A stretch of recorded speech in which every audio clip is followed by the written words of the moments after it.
minggu kemarin kan BI akhirnya mutusin untuk hold the rates gitu ya, nggak naikin suku bunga. Meskipun ya suku bunga kita kan apa space-nya ini gap-nya sama US sebentar lagi akan makin deket ya bro ya. Apalagi kalau minggu depan bulan depan Fed naikin lagi 75 basis akan bikin mereka punya rate itu kan udah 2,5 ya bro ya. Sedangkan kita kan udah nggak jauh dari situ.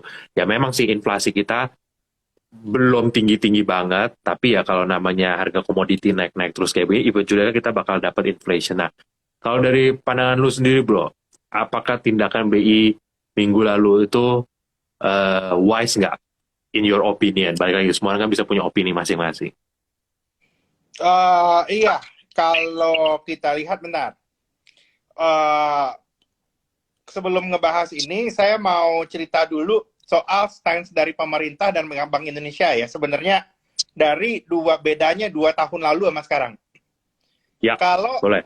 ceritanya itu 2020 dan 2021, seluruhnya itu ngobrolin soal kestabilan. Kestabilan, gimana caranya krisis yang terjadi di tengah-tengah COVID ini nggak jadi krisis besar. Dan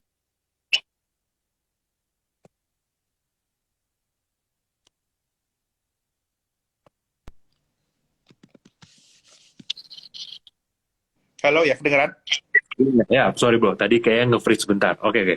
Tadi kestabilan, sampai kestabilan tadi. Iya, jadi memang apa namanya seluruh temanya itu adalah kestabilan keuangan ya.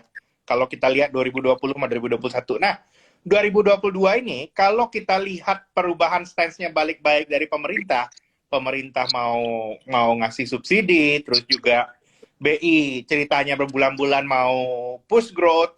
Kalau kita lihat memang stance dari kedua apa namanya dari baik dari fiskal, prioritas utamanya itu adalah ke sektor real. Jadi memang apa namanya sektor keuangan yang sudah lumayan dimanja 2020 dan 2021 itu tidak terlalu banyak apa namanya ya tidak mendapatkan terlalu banyak atensi atau kebijakan yang favorable lagi. Itu yang kita lihat ya di tahun 2022 ini.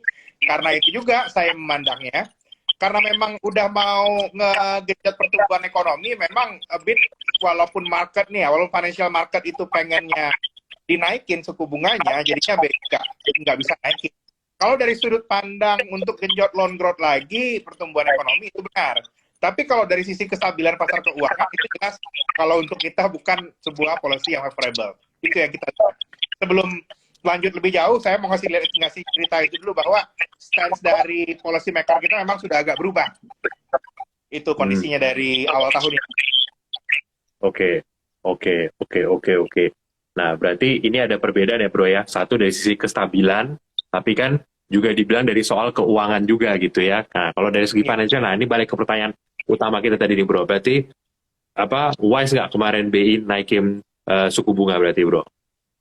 Kalau untuk Nggak kita sektor naikin. keuangan, kalau kita sektor keuangan, kita nggak happy, itu yang pasti. Kita nggak happy kalau di sektor keuangan. Karena kenapa? Kalau kita lihat inflasi, kan BI inflasi target ya, katanya 3% plus minus 1. Anyway, bunyinya kresek-kresek.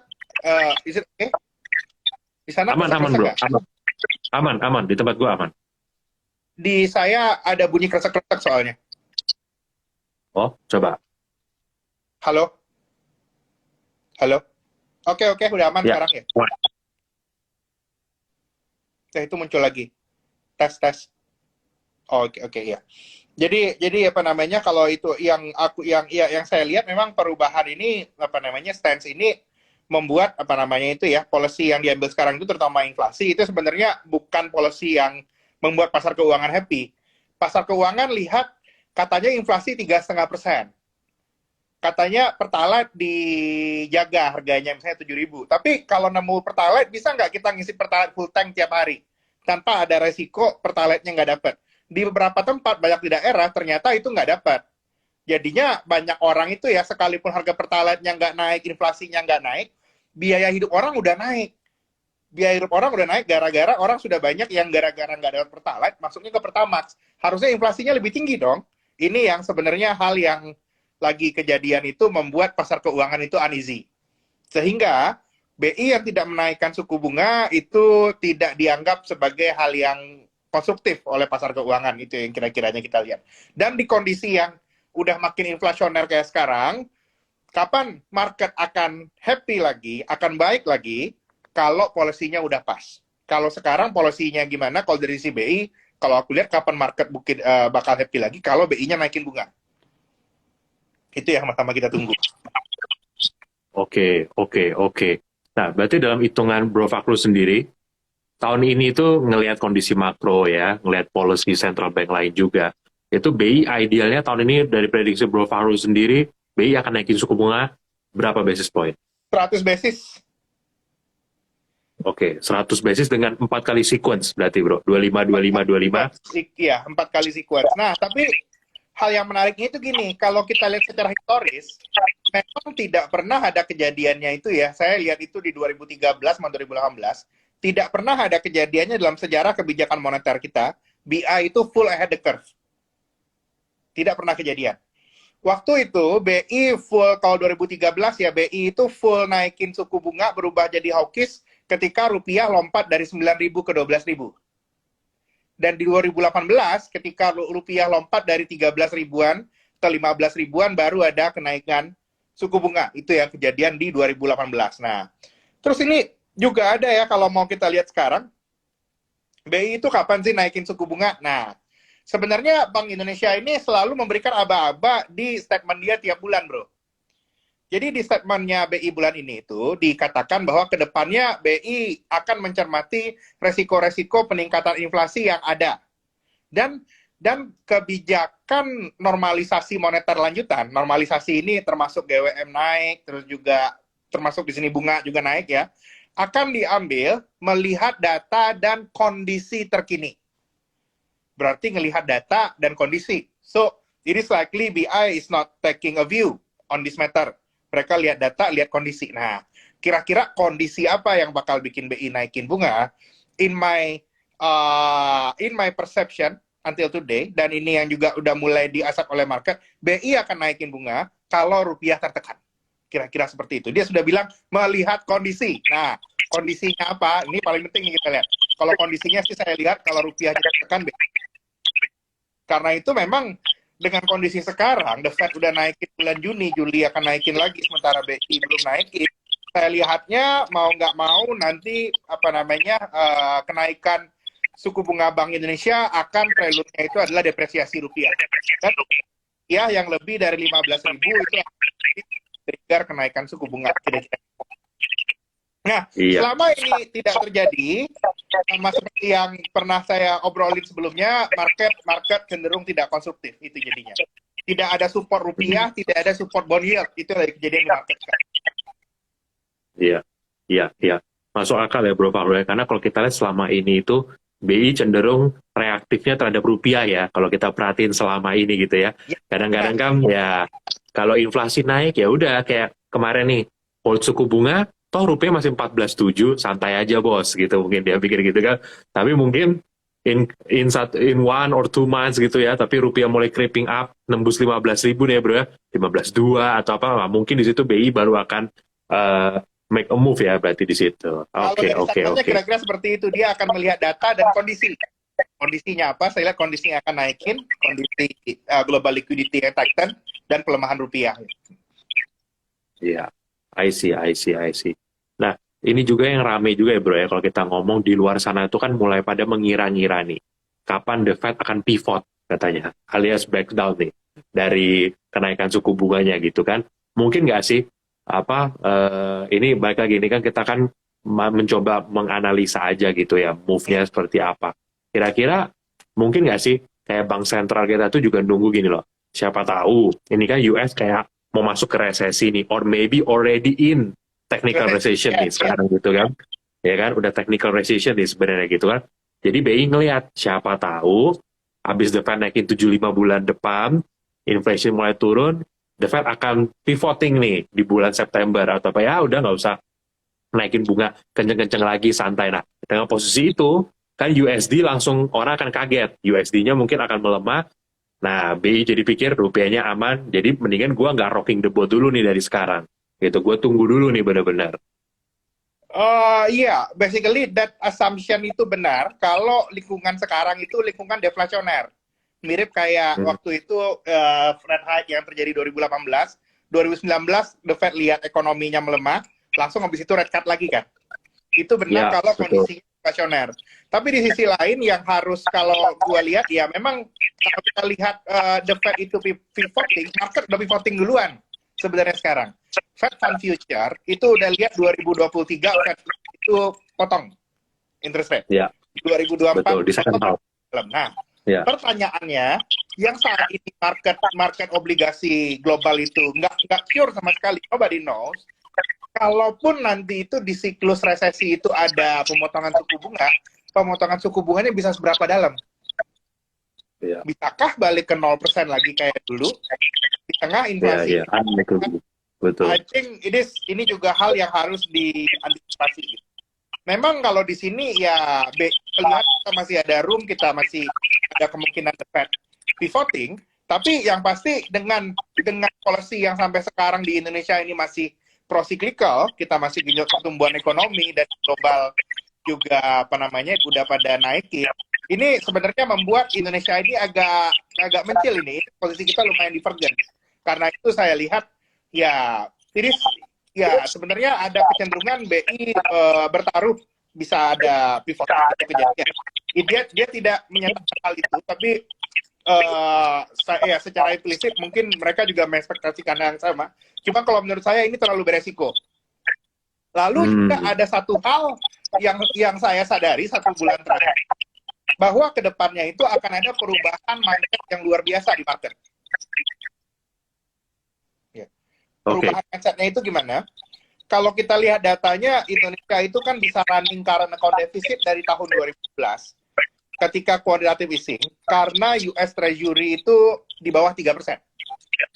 Sustainly rendah di bawah 3%, we have capital flow, dan setelah saya hitung-hitung, market Indonesia, kalau market mau jalan lagi, kita punya bull market in equity, lower yield, syaratnya satu. Di kondisi yang inflasioner sekarang, ketika US Treasury itu sustain di atas 3%, sekarang kan belum nih, masih 3%, bolak-balik, nggak stabil, sustain di atas 3% atau mungkin tahun depan ke 4%, maka yang harus kita antisipasi adalah Indonesia tidak bisa lagi running karena account deficit. Udah nggak boleh. Kalau masih running karena deficit, kita masih akan dipanik sampai nanti adjust jadi karena account surplus. Nah, karena account surplus kan caranya dua, bro. Nah, cara nambahnya, bagaimana kita naikin impor atau nurunin impor kan? Kalau kita lihat sekarang itu, kalau kita mau ambil rule of thumb itu ya, sekarang itu karena account surplus kita itu annualized baru 9 miliar dolar. Saya lihat itu baru baru akan Indonesia itu baru bisa stabil. Kalau karena account surplus kita itu sudah sekitar 25 sampai 30 miliar dolar. Jadi kira-kira ada 3 sampai 4 kali lipat dari sekarang. Karena itu saya lihat kondisi kayak gini, kondisi kayak sekarang itu memang Indonesia bagus, but not good enough to face above 3% US Treasury yield. Itu yang membuat marketnya serba ragu sekarang. Apakah kita growth-nya naik dengan ekspor batu bara, terus besi baja dan lain-lain, ataukah kita harus turun? Ini yang membuat market itu di 7.000 IHSG enggan bergerak beberapa waktu terakhir. Karena memang saat ini kalau saya lihat harganya lagi pas, ini abis ini justify naik atau justify itu yang harus kita lihat. Karena itu data poin yang saya paling lihat itu next adalah data current account kita di kuartal 2 yang dikatakan BI akan surplus. Kita akan lihat seberapa besar surplusnya. Kalau ternyata surplusnya gitu-gitu aja, Indonesia bagus tapi itu yang kita lihat menjadi resikonya lumayan besar ya di tahun ini. Ya, setuju. Karena di kuartal 2 ini kan bisa dibilang batu baranya oke ya, harganya ASP better, volume juga better ya bro. Jadi harusnya memang kalau mau surplus sekarang nih waktunya gitu kan, di kuartal 2 ini harus angkanya tuh harus yang convincing market gitu kan. Bahwa ini dengan komo segini tuh gue punya nih bumper loh untuk nahan kalau sampai suku bunga di luar itu tuh naik gitu kan. Oke, oke, oke. Nah, ini juga yang menarik ya, Bro ya. Kalau kita dengerin ini kan lately ya, ini kan mulai ngomong nih soal bensin gitu ya, Bro ya. Mulai dibahas. Oh, subsidinya ini gede loh, bisa untuk bangun satu ibu kota gitu kan. Terus sudah bilang Ya, keekonomian 30.000 loh, gitu kan. ya. Nah, apakah menurut apa lu bro, ini tuh berarti government lagi mulai mempersiapkan nih apa publik bahwa hati-hati loh, ini kalau minyak naik terus ya berarti ini bensin bisa naik nih gitu kan. Dan kita udah tahu bro, dari dulu tuh penyumbang inflasi kita kayaknya kalau gue perhatiin dari dulu inflasi kita tuh langsung terbang kalau namanya bensin tuh naik tuh gitu kan. Mau orang bilang oh naikin bensin tuh bagus untuk menyelamatkan postur keuangan negara, tapi equity market sepanjang gue di equity market itu tuh namanya naik BBM tuh ya direspon turun bro, nanti Iya, bagusnya iya, belakangan, tapi short term tuh agree. pasti dihabisin dulu Iya, gitu. iya, setuju. Ya, kalau sebenarnya kalau BBM ya, kalau kita lihat pola apa yang terjadi pada premium, ini kalau kita contohkan ya, hal yang paling kalau kita lihat pola-pola yang kejadian sebelumnya, hal yang paling akan bisa kejadian itu adalah kalau itu adalah mungkin pertalite pelan-pelan supply-nya juga berkurang. Kita kan lihat pertalite udah mulai ada kuota ya. Jadi sih trennya Ya, kemungkinan sih pertalite yang tidak di-adjust ini supply-nya berkurang dan orang pelan-pelan pada pindah ke Pertamax. Itu yang kita lihat yang sebenarnya partly diharapkan oleh pemerintah, itu yang kalau dari kebijakan ya. Tapi memang kalau naikin kalau naikin ada kenaikan harga BBM, saya lihatnya kenaikan harga BBM itu dari sisi makro itu seperti merilis sebuah overhang yang besar. Overhang rilis, yield terbang. Orang mungkin lihat, oh inflasi jadi berapa ya, rupiah berapa, yield terbang. Terus rupiahnya depresiasi.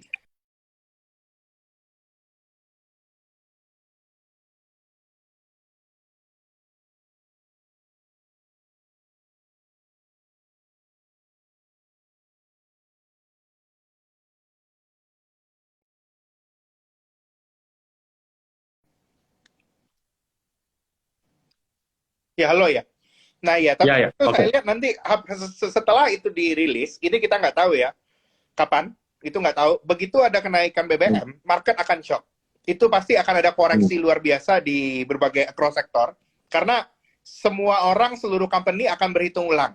Tapi begitu ada koreksi dikarenakan kenaikan harga BBM, koreksinya dalam, untuk saya itu waktu beli. Itu yang saya paling nanti kita tunggu dalam beberapa bulan ke depan. Mudah-mudahan. Cuman sayangnya sampai sekarang, kalau kita lihat guidance yang dikeluarkan oleh Kementerian Keuangan, sama sekali tidak ada rencana penyesuaian harga BBM sampai akhir tahun 2023.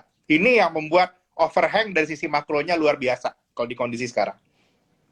Ya, ya, ya, oke. Menurut hitungan nih, hitungan lu nih bro, di harga BBM berapa, harga oil berapa, sorry, di harga oil berapa, itu pemerintah akan nggak ada option lain selain harus naikin BBM. 150. Oke, jadi di crude, di WTI 150 itu udah nggak ada option ya bro ya, itu harus di let go berarti ya subsidinya ya, harus Ya, dinaik. mau nambah tahun ini aja anggaran untuk nambah subsidi dan juga ngasih kompensasi ke Pertamina PLN udah 500 triliun. 500 Iya triliun betul, di asumsi harga $100 per barrel ya rata-rata. Kalau ternyata itu aja 150, ditambah, 500 triliun betul, naik ke 70 triliun, itu bakal ada membuat market berhitung ulang. Itu yang kayak, dan pemerintah pun harus berhitung ulang. Itu memang betul, resiko yang betul. lumayan besar ya. Walaupun memang dalam jangka pendek ini gara-gara The Fed naik, bunga naik, belakangan ada sedikit koreksi ya di oil. Tapi in our view, oil ini, komoditas ini trennya masih lumayan bullish sih sampai tahun depan karena supply-nya ngejarnya nggak gampang ya. Ya, benar. Dan ini mungkin kita bisa ini kali juga ya, bro. Ya. Sedikit mungkin bisa edukasi ke teman-teman juga gitu. Karena kan orang selalu berpikir nih ketika oil naik sekarang sampai 110 nih gitu kan. Nah, kalau oil stay di 110, itu berarti inflasi bakal tetap tinggi. Kalau sampai itu ternyata udah stabil setahun, sebenarnya inflasi di energi kan udah 0% ya, bro ya. Karena kan dihitungkan itu kan kenaikan year on year kan gitu kan. Nah, jadi teman-teman ini yang kalau kita, yang tadi sempat dimaksud sama Bro Val itu inflasi itu memang mungkin akan turun, tapi trendnya kemungkinan besar udah nggak bakal low kayak dulu lagi ya bro ya, nggak bakal low kayak Nggak bakal dulu. low. Betul, Ini betul. sudah beda. Ini sudah beda. Jadi Udah yang structural. gara-gara udah ini adalah bahwa setelah ini itu yang harus kita komunikasikan itu how we see market itu bakal totally different. Hmm, Itu yang kita. oke. Oke, nah makanya kan tadi kan apa lu sempat bilang juga kan bro bahwa suku bunga kalaupun di cut paling berapa sih? Kalau kita dari Fed Fund punya apa SEP gitu ya, projection mereka dari 3,4 tahun ini, tahun depan 3,8, potong jadi 3,4, which is berarti cuma potong 40 basis bro, anggaplah dua kali deh, Tetap 50 basis. masih lebih tinggi daripada Fed Fund Rate yang ada hari ini. Betul, betul. Nah makanya berarti ini bisa kita simpulkan sebenarnya kita sekarang sudah meninggalkan ya bro ya masa-masa deflasi atau inflasi yang susah naik gitu ya. Sekarang kita udah masuk di structural inflation area. Nah makanya di level sekarang itu nanti beda ya teman-teman ya. Ketika oil misalnya dari kemarin 60 jadi 110, terus tahun depan itu misalnya oil stay di 110, itu bukan berarti inflasi bakal 8% atau berapa itu. Inflasi bakal bisa turun dari single digit 2-3% tuh bisa asal stabil. Kecuali oleh naik lagi nih sampai 150. Nah, itu bakal lebih pain lagi gitu apa sebenarnya. Oke. Nah, Bro, ini kan kita udah terakhir kan kita live kan itu bulan lalu gitu ya. Nah, kan kita udah lihat nih ada perkembangan data ekonomi yang terbaru dari Amerika, dari Eropa gitu kan, dan juga dari China. Sebenarnya satu hal yang gue perhatiin China ini hari ini tuh ngumumin sesuatu yang agak sedikit bombastis nih bro. Sejak Maret 2020 pandemik sampai sekarang, ini pertama kali China nih kayak motong karantin period. Dari yang harusnya eh, sekitar hampir 20 hari, sekarang tinggal 7 hari di tempat karantina, 3 hari di rumah.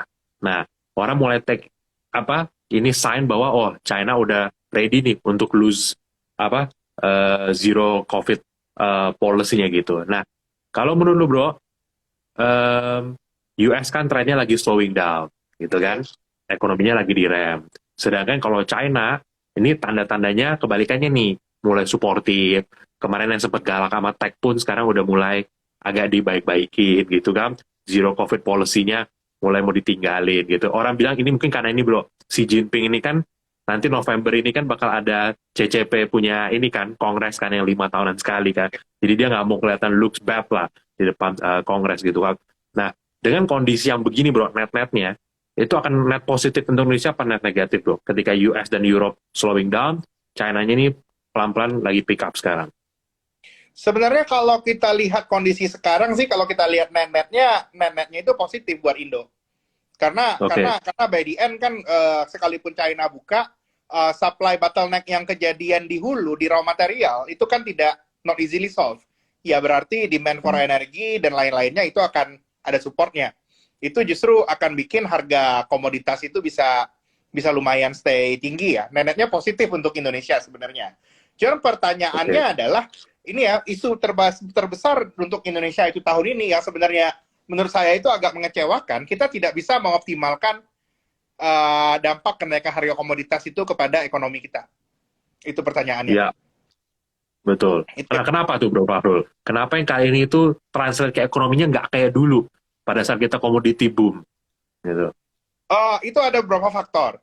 Yang satu itu adalah apa namanya itu ada banyak policy sekarang itu yang nggak favorable lagi kepada call dan CPO. Kalau dulu kan nyari kredit gampang. Sekarang nyari kredit susah, sudah ada ESG dan lain-lain. Sehingga yang bisa ekspansi itu hanya top tier player ya, yang punya cash internal sendiri. Dan kalau kita lihat top tier player kayak Adaro, Indika, terus Harum, dan lain-lain, mereka udah diversifikasinya itu keluar dari bisnis call. Itu yang justru terjadi. Karena itu volume nggak bisa naik. Mereka Adaro cuma nambahin 10%. Itu yang kejadian ya. Jadinya memang dampaknya nggak terlalu optimal. Hanya dinikmati oleh perusahaan besar, sementara perusahaan kecil, perusahaan batubara kecil yang butuh working capital, nggak dapat pendanaan.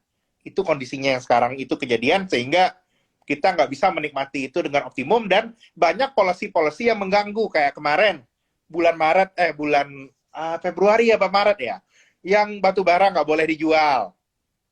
Oke, nggak boleh ekspor, Januari. Nggak boleh ekspor. Betul, Januari. Itu pertumbuhan ekonomi Kaltim harusnya kan cakep tuh pertumbuhan ekonomi Kaltim.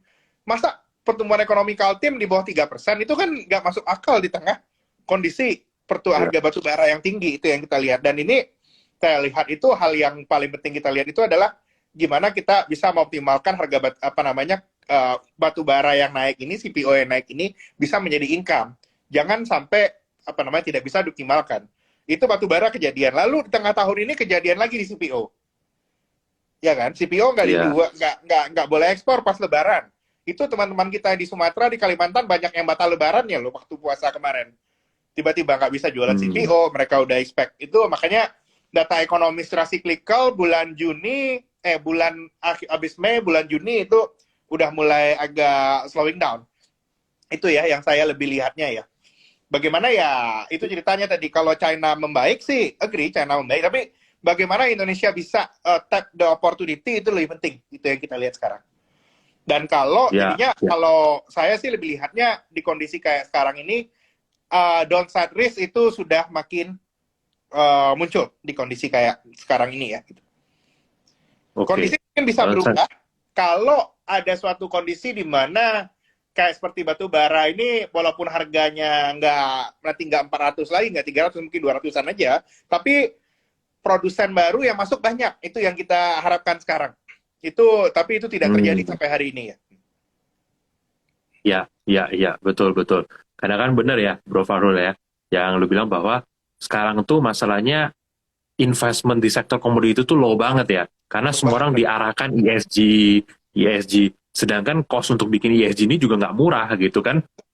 Bener-bener nggak murah. Jadi akhirnya pada saat nggak murah, yang mau transisi ke sana juga akhirnya nggak banyak gitu kan. Sedangkan yang fossil fuel ini pada mau ekspansi, nggak dikasih pendanaan, atau kalaupun dikasih pendanaan diancam bro, kayak di US nih sekarang kan, you should pump more oil, tapi we want to end the fossil fuel. Ya, siapa yang mau invest kalau lu cuma butuh gue 1-2 tahun, terus 10 tahun lagi gue ditendang gitu kan, pantas aja produsen oil di sana nggak ada yang mau invest kan, gitu loh.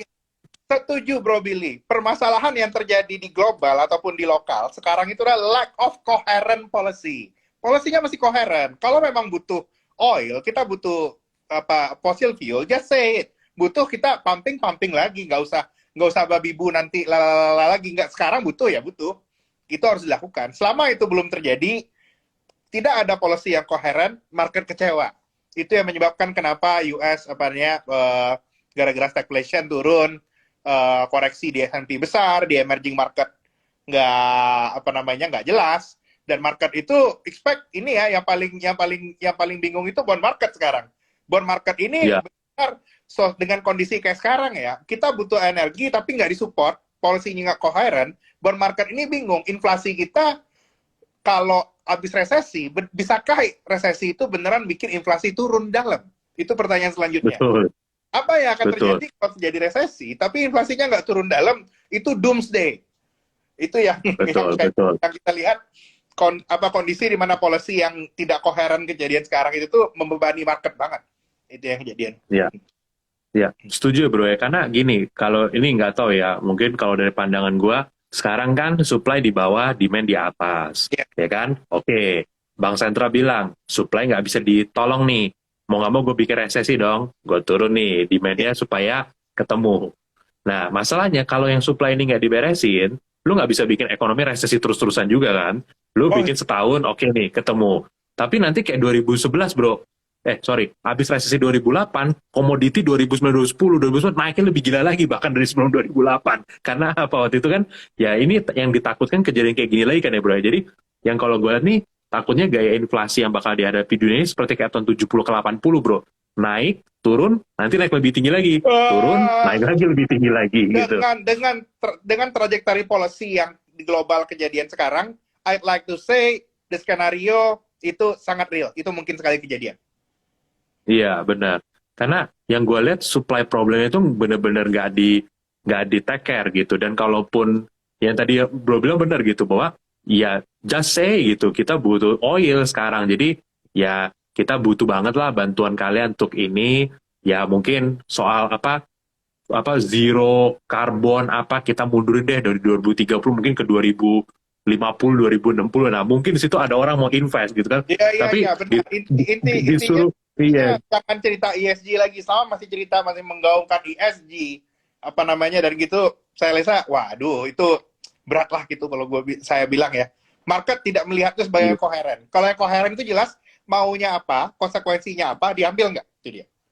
Oh, kita sekarang iya, inflasi iya, iya, tinggi, kita butuh ini. Oh, konsekuensinya apa namanya? Berarti kita udah nggak bisa kejar ESG lagi, lakukan, lakukan. Got it. Kalau masih lalala, tapi iya, kan ini gitu. Ya, apa namanya? Kalau masih belum bisa memilih, market akan melakukan apa namanya? Akan melakukan caranya sendiri untuk mengejas policy tersebut. Dan gini, iya, Mas berpikirnya kayak gini, kalau ternyata oil 100 itu tidak bisa mengattract investment, siapa tahu oil 150 bisa mengattract investment. betul, Kali oil betul, 200 bisa untuk mengattract investment. Itu ya, kira-kira apa namanya kondisi yang kejadian di commodity market sekarang ya.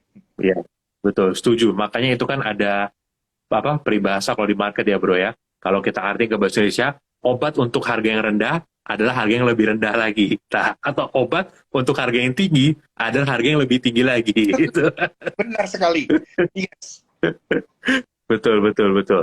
Jadi Ya. kalau oil di harga sekarang aja nggak bisa attract investment, market akan trying to pitch-nya tuh coba kalau 150 lihat. Belum ada juga, nanti naik ke 200 baru banyak Lanjut yang invest. lagi. Nah, berarti Ya. kita stop di sini gitu. Stop di Karena sini. itu benar banget teman-teman kejadian seperti itu. Makanya kan waktu itu kan pas oil resesi 2008 sampai 2011 ya pada saat naik itu baru investmentnya naik semua. Nah, begitu tahun 2014, 2015 harga minyak turun, nah sama market akan bekerja dengan sendiri. Oil 60 kurang rendah untuk ngatasin oversupply terus sampai 30 sampai minus. Nah, baru oversupply-nya nggak ada. Nah, Kayaknya naik nggak ada. sendiri ke atas gitu. Jadi benar yang Bro Farul bilang bahwa market tuh punya caranya sendiri untuk apa? Dan apalagi satu ya Bro ya, Fed boleh bisa ngeprint duit, tapi Fed nggak bisa ngeprint komoditi. Itu dia ya satu. Nah, nggak bisa. Iya Dan nggak satu bisa. lagi nih, eh kondisi ini ya yang orang banyak nggak apa namanya nggak banyak obrolin ya. Orang banyak nanya, uang itu kan ceritanya aset kelas dunia semuanya pada turun kan ceritanya. Uangnya larinya kemana? Kalau kondisinya inflasi kayak gini, uang itu larinya ke sektor real. Iya dong. Saya udah ngerasain loh Ya. uang cuan sekarang buat beli bensin mahal. Udah kejadian tuh Hmm. semua di mana-mana gitu. Uangnya korporat udah harus lebih banyak buat bayar raw material, udah naik. Nah, dan kalau memang ceritanya itu uang itu sudah beredar di sektor real, maka untuk men-tackle next recession itu tidak bisa lagi pakai kebijakan moneter. Kebijakan moneter akan berjalan kalau jumlah uang yang masuk ke financial system itu tinggi. Yang itu berarti kondisinya deflasi. Moneter bisa masuk dengan potong suku bunga. Tapi kalau kondisinya ke depan itu sudah di kondisi yang inflationary, maka kita lihatnya ke depan kita jangan berpikir lagi akan ada QE dan lain-lainnya. Kalau misalnya The Fed atau Bank Indonesia ataupun bank sentral manapun melakukan QE dalam 2 tahun ke depan, itu akan menguap dilamun oleh real sektor. Kenapa? Karena inflasi pasti akan dengan easily naik dan polisinya akan tidak efektif sama sekali. Itu yang saya lihat juga apa namanya harus dilihat. Jadinya memang policy itu ke depannya itu saya lihat udah bukan policy keuangan lagi. Kita ke depannya saya rasa tidak akan melupakan the Fed di tahun 2023 itu yang kita lihat. What we need to eye itu policy yang dilakukan oleh pemerintah dan terus Exxon ngapain, Sinox ngapain itu yang lebih penting ke depannya. Instead of Iya, central bank. Central bank iya. itu bukan hal yang terlalu material lagi kalau inflasinya sudah out of control. Karena interest rate udah pasti tinggi. Kita harus lihat bagaimana policy real sektornya. Iya, makanya kalau kita juga dengar berkali-kali Powell ngomong ya, apa, Bro ya, bahwa Fed itu nggak bisa ngapa-ngapain kalau udah namanya energi problem gitu kan, supply problem itu Fed itu nggak bisa ngapa-ngapain. Dan di satu sisi yang gue baca sekarang adalah CEO-nya Exxon bilang, pokoknya oil bakal naik 3-5 tahun ke depan. Ya kan? Terus kan Pioneer CEO bilang, pokoknya oil 100 lah, 5 tahun ke depan rata-rata masih level sekarang gitu kan. Jadi ini apa sudah pada orang-orang dalam yang bisa dibilang yang di bidang ini itu udah pada bilang ini oil sudah pasti naik 3-5 tahun ke depan. Dan sekarang kalau kita masih tetap ngomongnya apa negara-negara yang apa G7 masih ESG terus nggak ada investment lagi, ini sih udah pasti energy shortage-nya akan berlangsung lebih lama lagi berarti ya bro. Sekarang orang expect 2027 supply oil baru ada nih, abundant supply gitu kan. Ini mungkin bisa 2029 atau berapa mundur lagi gitu kan akhirnya kan supply oilnya gitu. Oke.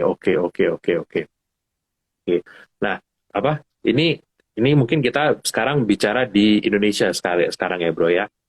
Tadi kita udah lihat US tuh basically udah in technical recession lah sebenarnya ya. Kalau gue lihat data-datanya kayaknya udah berat dia untuk untuk lolos dari technical recession nih. Karena Q1 udah minus, ini Q2 pun gue lihat dari Atlanta Fed GDP tracker tuh udah tinggal kepala nol nih bro, udah tinggal tunggu waktu aja jadi negatif gitu kan. Nah, ya, jadi udah pasti technical recession tuh udah almost certain lah.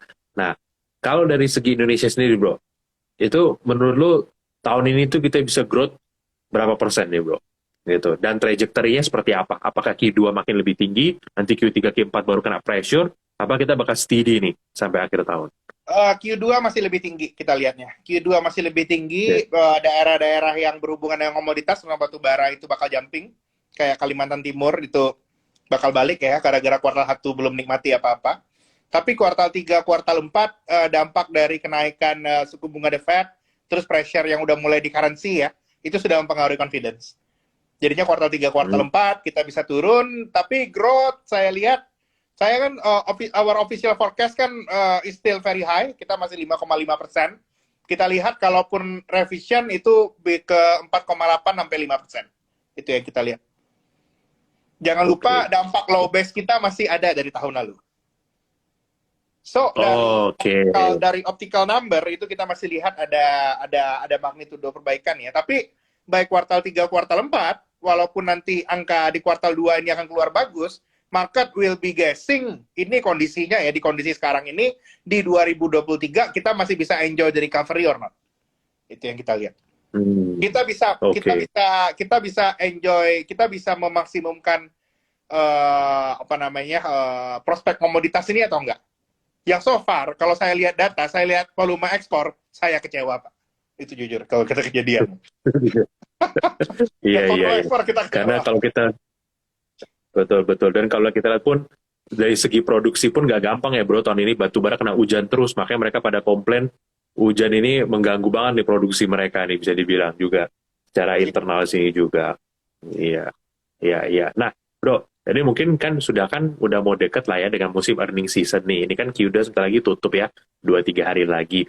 Nah mungkin kalau deep-nya ke stoknya itu mungkin nanti kita gampang lah, kita bisa tanya sama Willy gitu kan atau apa. Nah tapi dari lu melihat sendiri data ekonomi, kalau lu kan bisa dibilang lihat datanya tuh lebih kayak raw gitu ya, raw data gitu kan secara ekonom gitu kan. Kira-kira jadi kalau lihat sektor mana sih bro yang benar-benar harusnya oke banget Q2 ini? Lu ngeliat bahwa orang tuh spendingnya cenderung ke sana, benar-benar tractionnya bagus di sektor itu. Consumer saya rasa udah mulai ada perbaikan ya di sektor di kuartal 2. Oke. So itu menjelaskan nih kenapa saham consumer lately naik nih ya. Iya. Consumer ada ya gara-gara data penjualan retail, data dari Bank Indonesia juga pas Lebaran itu udah mulai ada nunjukin kenaikan yang material. Terus juga kalau di sisi lain ini juga dampak gara-gara uang dari CPO itu udah mulai kelihatan dampaknya ke masyarakat. Jadinya memang daya beli dan aktivitas itu udah membaik. Consumer oke. Mungkin batu bara still very good. Pasti. Ya? Kalau mereka pasti. Ya. Itu Oke. Itu yang kita lihat. Ya. Nah, mungkin ini coba kalau ada pertanyaan coba gua cek. Oke. Ini mungkin ada satu pertanyaan kali ya bro ya. Jadi selamat malam. Saya ingin bertanya nih, bagaimana pandangan Bro Fahrul tentang produksi minyak Uni Emirat Arab sama Arab Saudi ini kan udah mentok nih. Jadi seberapa drastiskah harga minyak bumi akan naik? Nah ini memang sebenarnya tadi sempat kita bahas ya bro ya, bahwa minyak itu sekarang tuh dalam kondisi under investment, dan bukan under investment dalam 1 tahun ya bro ya.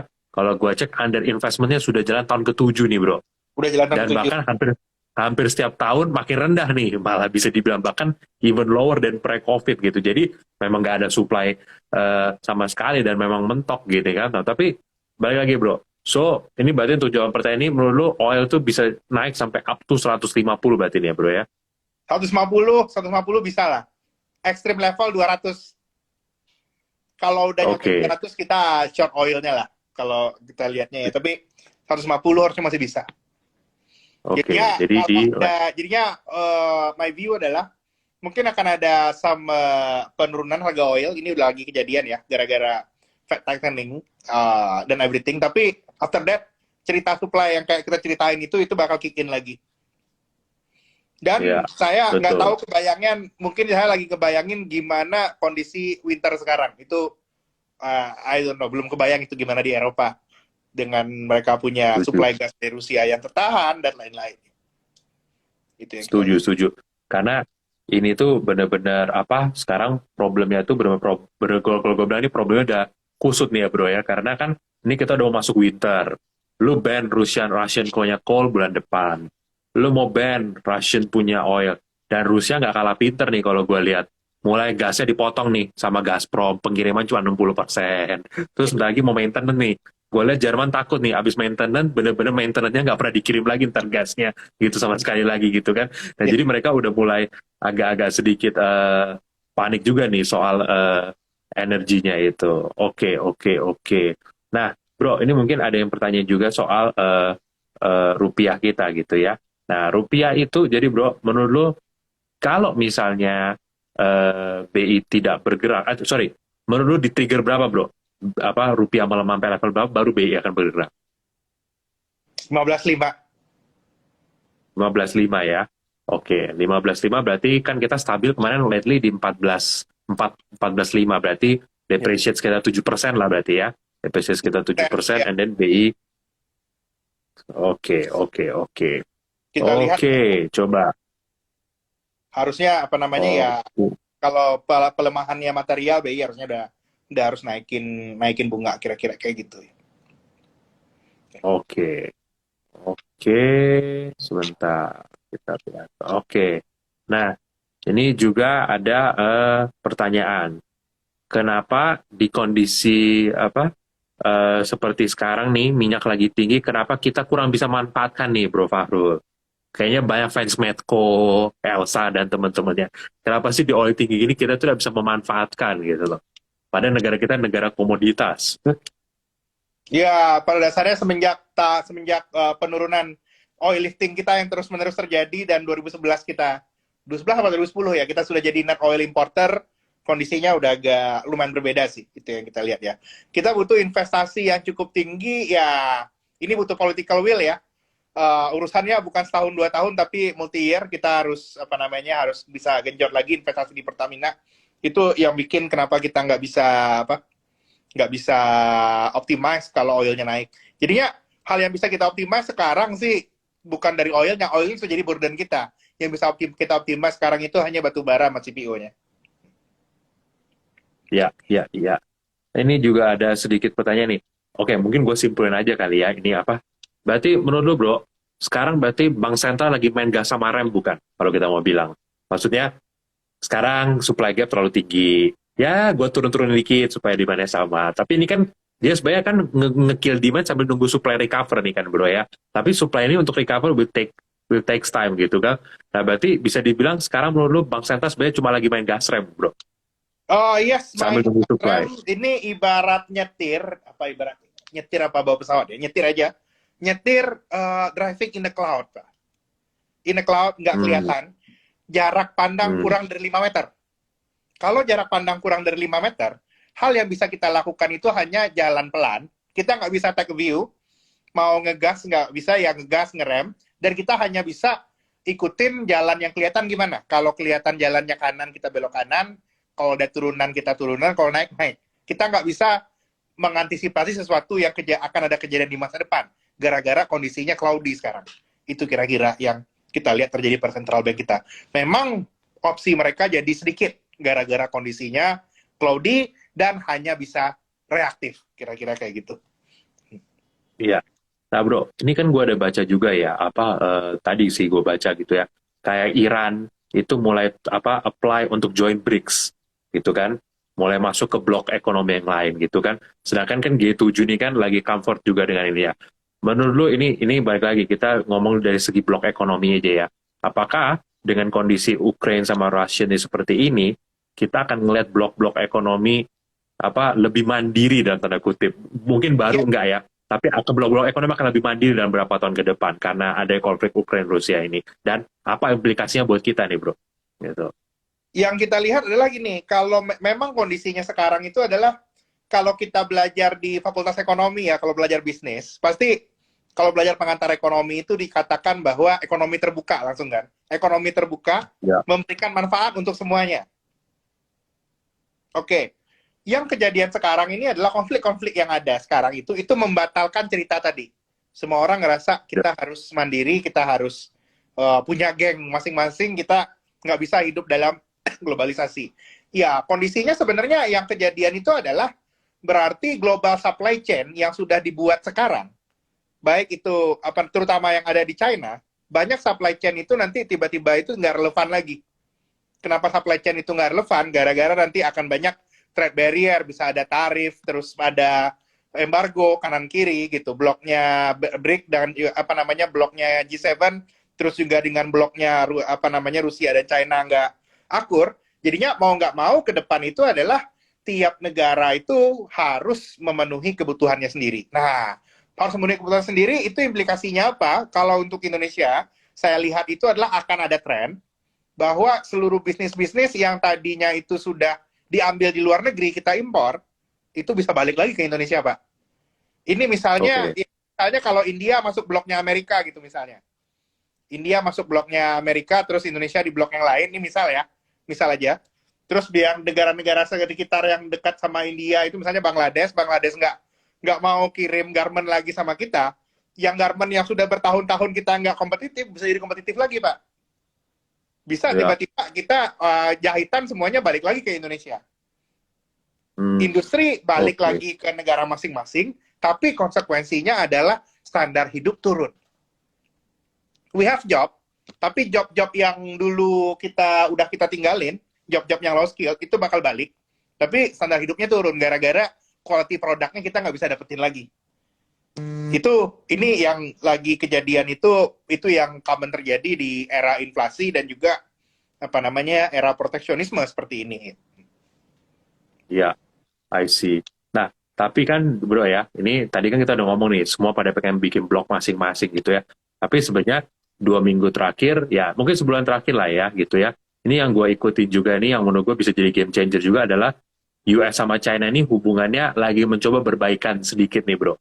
Karena kan selama ini kan perang tarif nih, US tarifin China, China tarifin US. Nah tapi karena kondisi ekonomi, inflasi, supply chain, bottleneck, shortage kapal, shortage energi dan segala macamnya, menurut US, I think it's time to remove some tariff gitu kan. Dan pasti ya biasanya ini akan mutual gitu ya bro ya. Ke Ya. US akan remove tarif, ya China akan remove tarif juga gitu kan. Nah, apakah nanti dengan adanya tarif removal dari dua negara superpower ini akan membuat global trade ini akan lebih muter dan itu akan benefit ke kita apa justru sebenarnya dengan kondisi kayak sekarang better karena gini bro kan ada beberapa emiten yang justru untung nih sejak ada tarif-tarifan itu kan di Yes, Indonesia ya. contoh Ada yang sampai ekspor ke Mebel Amerika gitu kan. kan Ya. ada yang diuntungkan gitu kan karena Amerika punya order langsung ke Indonesia instead of Ya. China gitu kan. Nah menurut lu gimana bro implikasinya kalau sampai tarif removal ini kejadian gitu karena kayaknya bisa jadi ini akan kejadian nih 1 or 2 months from now gitu kan kalau lihat gaya-gayanya nih. Iya, itu bisa kejadian, bisa memberikan dampak positif, itu bakal kejadian ya, berarti bisa ada improvement in global mode and global prospect, tapi hal yang saya lihat adalah the damage is already done. Hmm. Baik China ataupun Amerika dan juga banyak negara lainnya, itu sudah sadar bahwa ini terutama ya saya lihat korban dari kekacauan global ini secara ekonomi itu bukan Amerika menurut saya, tapi Cina. Karena Cina yang bikin barang. Hmm. Yang kejadian itu adalah semua orang udah sadar bahwa kita nggak bisa rely sama supply dari China. Itu yang orang semuanya sadar bahwa kita harus lihat juga, harus rely juga dengan produk, bisa nggak kita untuk bikin produksi dalam negeri, itu yang kita lihat. Dan banyak juga kalau negara yang misalnya ngimpor, kita nggak boleh juga ngimpor dari China. Sekalipun, jadinya Amerika juga mikir sekalipun nanti kita udah baikan sama China, bukan berarti saya bakal balik bisnis kayak dulu lagi. Saya udah aware bahwa resiko kayak kemarin bisa terjadi.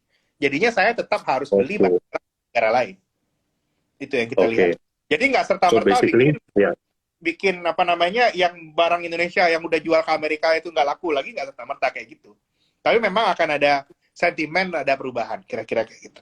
Ya, setuju dengan kalimat the damage has been done ya bro ya. Karena gini, sama Damage seperti ya, sama seperti ini sebenarnya bisa kita andain mungkin kayak Rusia nih. Sekarang dia perang ditarifin. Dengan damai bukan berarti tarif langsung di reverse. Ya kan? The damage has been done.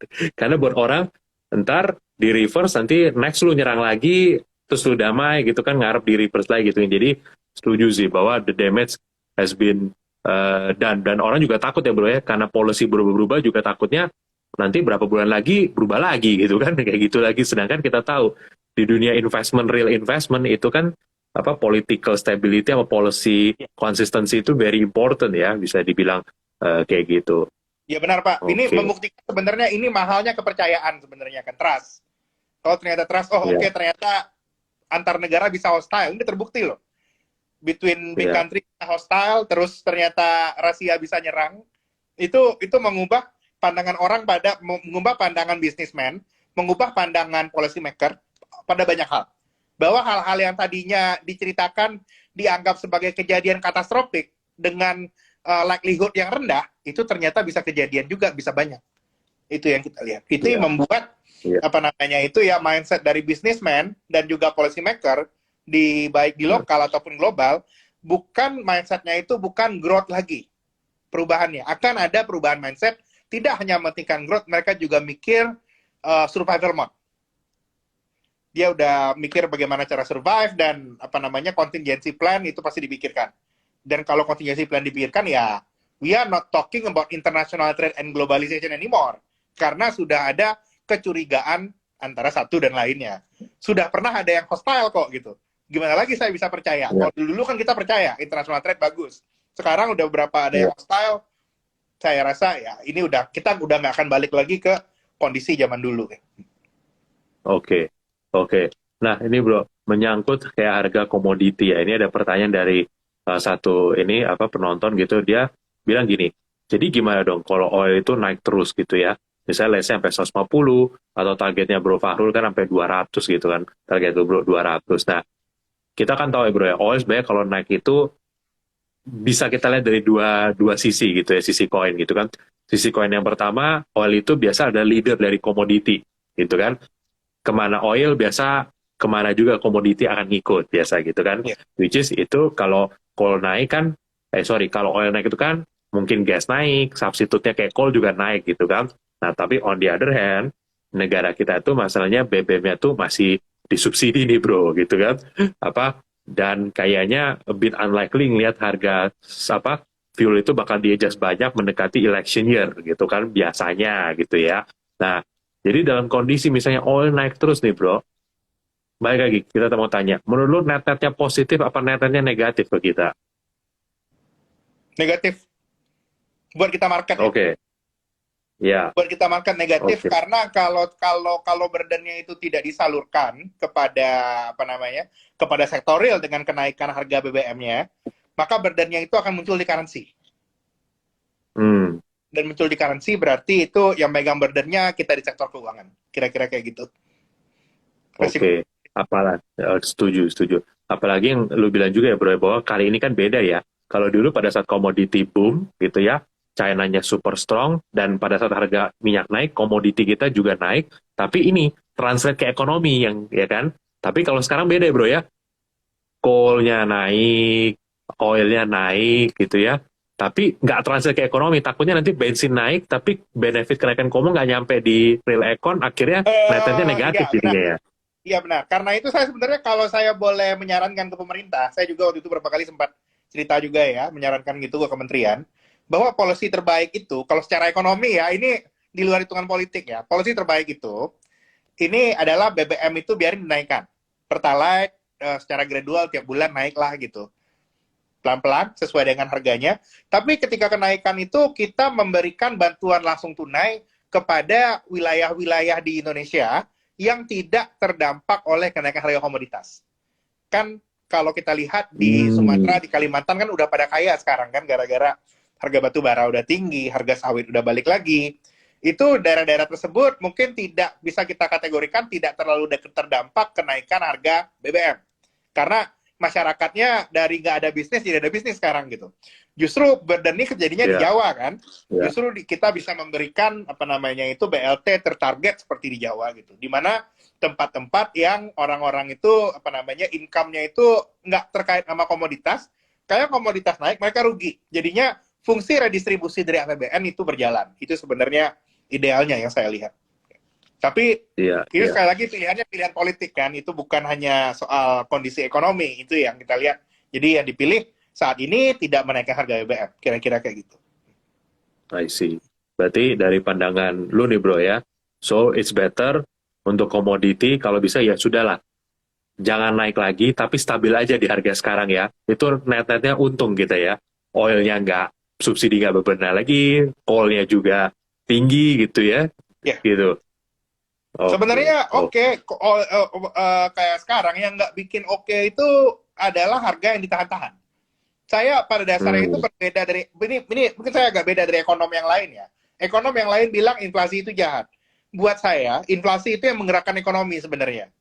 Karena kamu tahu bahwa nilai uang kamu akan turun, kamu berinvestasi, kamu konsumsi dan lain-lain, ekonomi jadinya muter.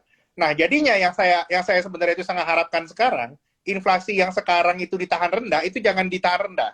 Biarkanlah inflasi itu tinggi, tapi dengan kebijakan pemerintah mensupport masyarakat kelas bawah yang terdampak, itu saya lihat itu polisi yang lebih bagus.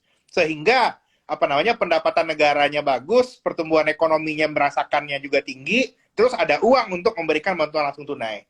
Itu sebenarnya yang ideal ya sebenarnya kalau saya lihat. Cuman ternyata yang diambil bukan ke sana karena ada banyak hal lain ya.